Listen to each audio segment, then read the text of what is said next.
Hola, buenas noches, buenos días, buenas tardes, no sé en qué horario usted lo va a ver. Mi nombre es Claudia y estamos aquí para que podamos tener nuestra lectura del libro de Romanos. Mi esposo ya había dado toda una idea anteriormente de qué es lo que era el libro de Romanos. Yo le quiero recordar que Romanos es nuestra base como gentiles, es nuestra base como canon de fe. Aquí está todo lo que nosotros como cristianos debemos tener en nuestro corazón para poder caminar con Cristo, ¿ya? Y vamos al tiro a la lectura. Busque usted Romanos capítulo 1.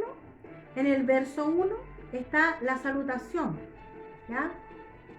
Dice: Pablo, siervo de Jesucristo, llamado a ser apóstol, apartado para el Evangelio de Dios, que él había prometido antes por sus profetas en las Santas Escrituras, acerca de su Hijo, nuestro Señor Jesucristo, que era del linaje de David, según la carne, que fue declarado Hijo de Dios con poder, según el Espíritu de Santidad, por la resurrección de entre los muertos, y por quien recibimos la gracia y el apostolado para la obediencia a la fe en todas las naciones por amor de su nombre, entre las cuales estáis también vosotros llamados a ser de Jesucristo. A todos los que estáis en Roma, amados de Dios, llamados a ser santos, gracia y paz a vosotros de Dios nuestro Padre y del Señor Jesucristo. Pablo aquí ocupa 7 versículos solamente para dar el saludo a la iglesia de Roma. Entonces de acá podemos rescatar de que él primero dice quién es, dice soy siervo de Jesucristo, dice quién lo llamó, que es el mismo Señor Jesucristo. Recuerde que en el libro de Hechos leímos el encuentro que tuvo con Jesús de Nazaret, y también está cuál era su misión. Y su misión era dar a conocer el Evangelio de Dios. Y para dar a conocer ese Evangelio de Dios, él lo afirma poniendo al tiro la base de que era el Hijo de Dios, de quien los profetas habían hablado. Y eso es importante que nosotros también podamos tener claro como cristianos, que nosotros debemos conocer la palabra de Dios, la Biblia, para poder dar a conocer este Evangelio maravilloso, ¿ya? Y hermoso. Entonces es lo que nosotros debemos decir.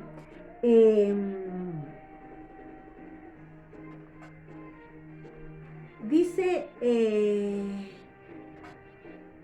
que este evangelio se recibió por gracia, y habla del apostolado.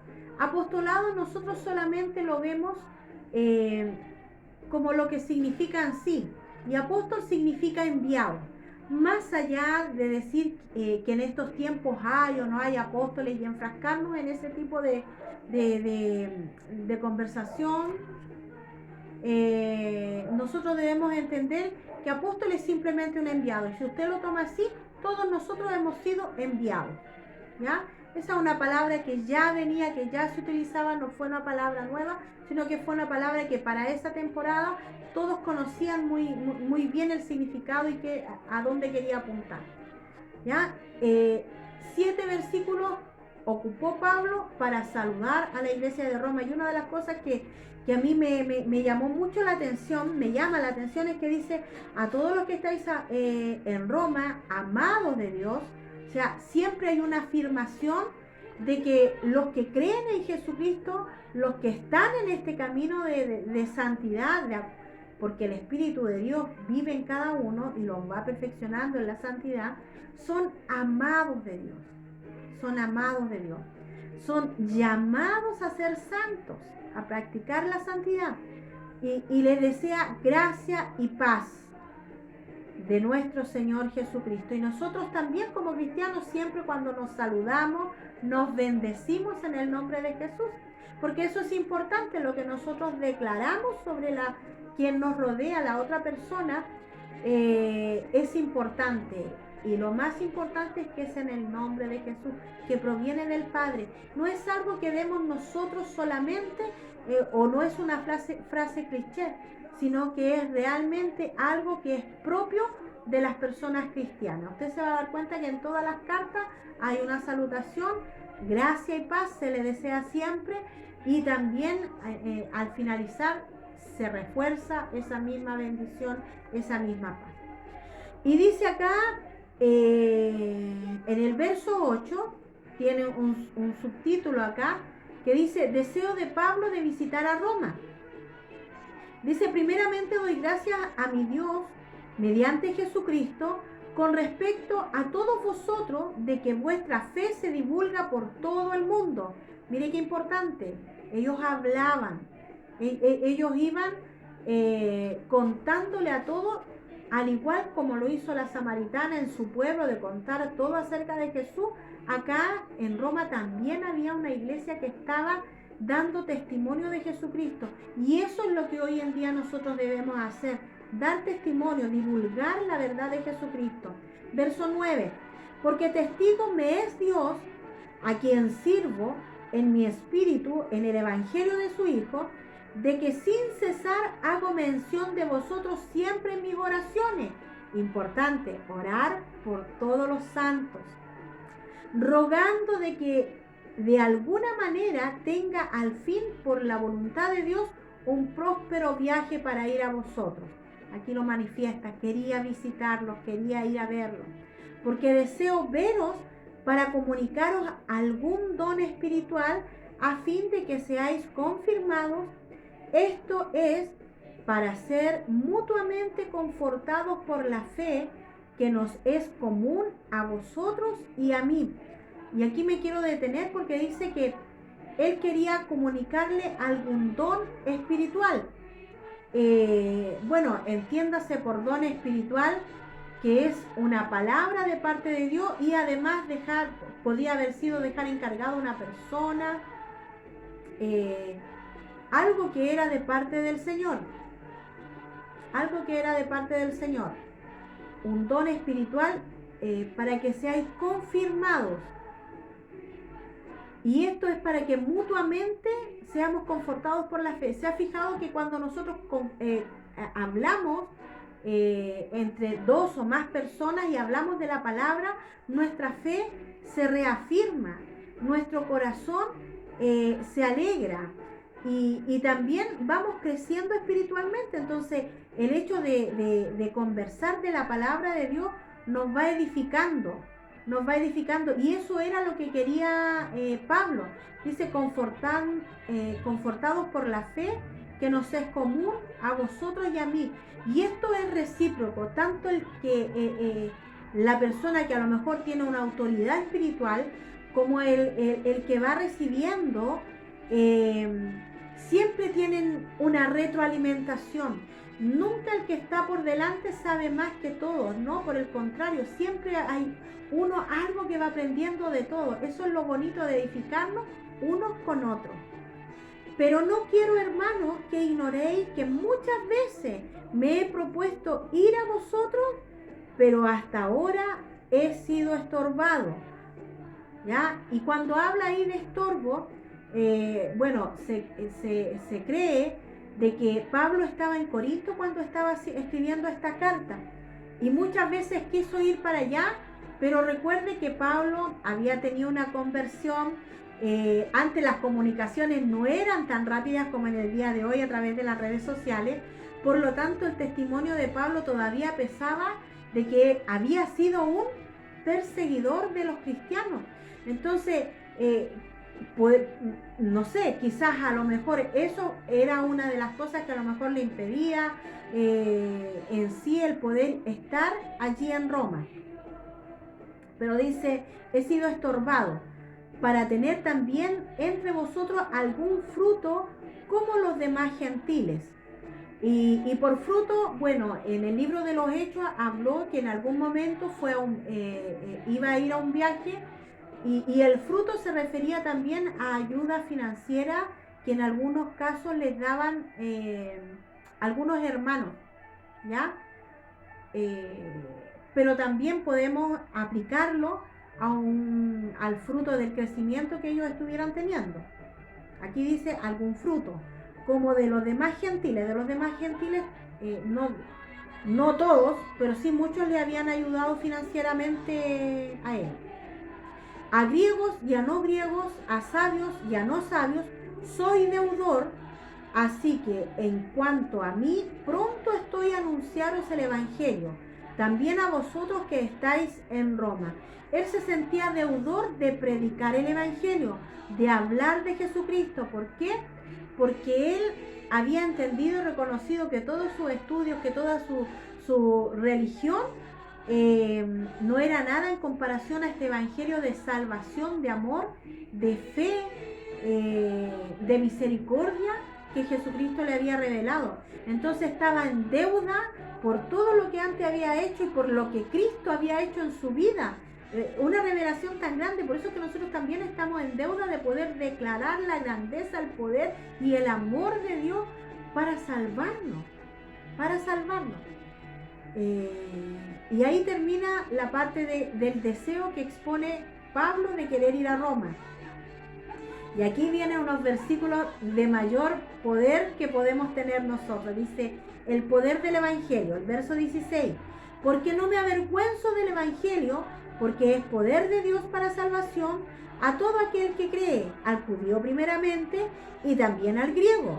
Porque en el Evangelio la justicia de Dios se revela por fe y para fe, como está escrito, mas el justo por la fe vivirá. Bueno, y ahí podemos ver de que hace una referencia a algo que ya estaba escrito antes. En uno de los libros proféticos ya estaba escrito, mas el justo por la fe vivirá.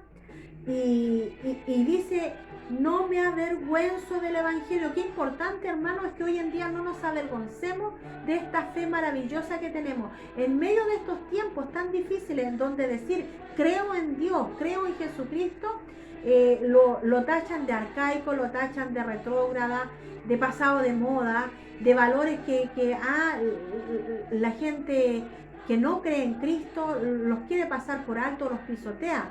Pero en este tiempo nosotros debemos levantar nuestra voz y decir, yo no me avergüenzo del Evangelio. Por eso que nosotros nuestra fe y nuestra confianza no la ponemos en un hombre, no la ponemos en ninguna cosa terrenal, porque nuestra fe y nuestra absoluta dependencia, confianza, está en el cielo, en nuestro Padre Celestial. Y luego él comienza a hablar de la culpabilidad del hombre para que podamos entender por qué es necesario que recibamos a Cristo en el corazón, que recibamos este Evangelio. Dice el verso 18, porque la ira de Dios se revela desde el cielo contra toda impiedad e injusticia de los hombres que detienen con injusticia la verdad. ¿Ya? Porque lo que de Dios se conoce les es manifiesto, pues Dios se lo manifestó. Porque las cosas invisibles de Él, su eterno poder y su deidad, se hacen claramente visibles desde la creación del mundo, siendo entendida por medio de las cosas hechas, de modo que no tienen excusa. Y aquí aclara propiamente tal de que toda persona que dice, pero es que yo no he visto a Dios, es que yo no sé cómo creer en Dios, dice que lo invisible de Dios, porque Él es espíritu, ¿cierto? Pero se hace evidente cuando nosotros vemos su creación, cuando usted puede ver el cielo, las estrellas, cuando usted puede ver el universo, el mar, cómo se contiene, los planetas como están allí de una manera tan espectacular y hermosa. Y todo eso alguien lo tuvo que haber creado, de alguna parte salió. El hombre, por muy creativo que ha sido y por mucha inteligencia que pueda tener, no ha logrado asemejar a la creación de Dios. Mire, la máquina maravillosa que es el organismo, el cuerpo humano, el funcionamiento. Y el hombre, por mucho que ha tratado de imitar, todavía estamos en un robot que se ve a leguas que es robot. Ya, entonces dice, por lo tanto, no hay excusa para decir, no, es que yo no creo en Dios, porque Él manifiesta a través de las cosas creadas. Pues habiendo conocido a Dios, ¿ya? No le glorificaron como a Dios, ni le dieron gracias, sino que se envanecieron en sus razonamientos y su necio corazón fue entenebrecido. Entenebrecer es que le cayó oscuridad, ya se puso lúgubre. Profesando ser sabios, se hicieron necios y cambiaron la gloria de Dios incorruptible en semejanza e imagen de hombre corruptible, de aves, de cuadrúpedos y de reptiles.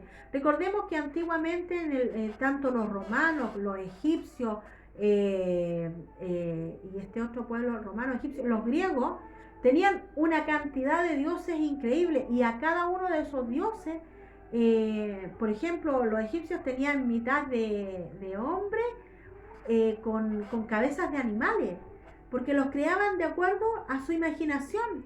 Entonces, a eso es lo que está dando a conocer aquí Pablito. O sea, profesando ser sabios, se hicieron necios, porque nosotros con nuestra mente finita no podemos comprender la inmensidad de todo lo que es Dios, ni podemos atribuirlo a una planta o darle alguna comparación, porque Él es demasiado grande.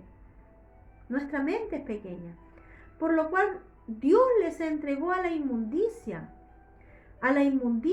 en la concupiscencia, de modo que deshonraron entre sí sus propios cuerpos.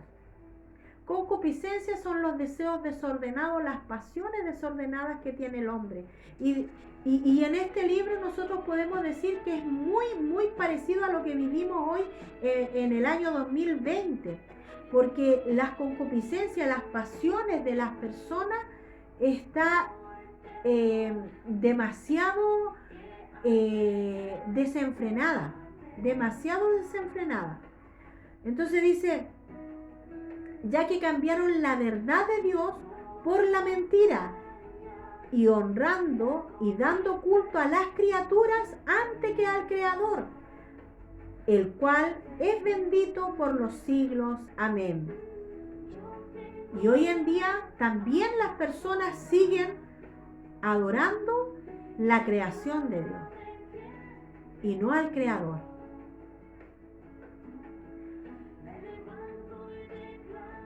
Por esto Dios los entregó a pasiones vergonzosas, pues aún sus mujeres cambiaron el uso natural por el que es contra la naturaleza. Y mire todo lo que describe a continuación.